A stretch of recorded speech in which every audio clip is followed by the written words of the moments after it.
त्यो कार्यक्रम सभा सुरु नहुँदै तितरबितर भयो। त्यसपछि उक्त आन्दोलनमा कमान्डर भनिने दुर्गा प्रसाई पनि आफ्नो गाडीमा भागे। कमान्डर नै भागे पनि अराजक र आवेगमा आएका प्रदर्शनकारी यतिमै रोकिएनन्।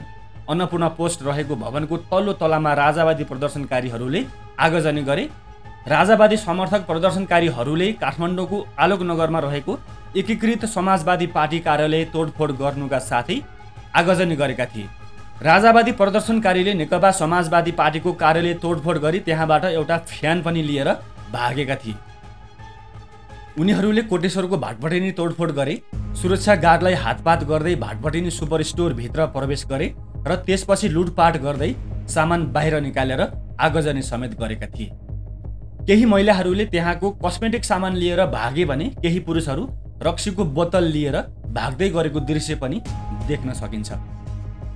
राजधानीको तिनकुनेमा शुक्रबार सभा गर्नुभन्दा पनि सर्वसाधारणको घरमा ढुङ्गा हान्नुमा, घर तथा निजी सम्पत्तिमाथि आगो लगाउन अनि प्रहरीमाथि जाई लाग्ने र उशृङ्खलता देखाउने र अनावश्यक रवैया देखाउने भन्दा अरू गतिविधि त्यहाँ देखिएन। त्यहाँको निजी सम्पत्ति तोडफोड गर्ने त्यतिले मात्रै नभएर आगजनी गर्दै रमाउँदै थिए त्यहाँका राजावादी समर्थक। ती तमाम व्यक्तिले खाइ नखाई दुःख गरेर बनाएको घर लगायत भौतिक संरचनालाई त्यसरी भत्काएर राजावादीले के सन्देश दिन खोजेका हुन्? अब त्यहाँ वरिपरि क्षति भएका भौतिक संरचनाको जिम्मा कसले लिने, कसरी पुनर्निर्माण गर्ने?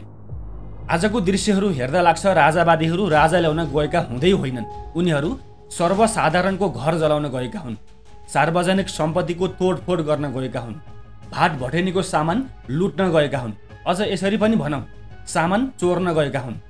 यस्ता खालका राजा समर्थकबाट कस्तो खालको राज संस्था परिकल्पना गर्ने हो? राजा नआउँदै त यस्तो खालको हरकत छ। राजा आइहाले भने के गर्लान् यिनीहरूले? यो विषयलाई गम्भीर र संवेदनशील रूपमा सोच्न बाध्य गराएको छ।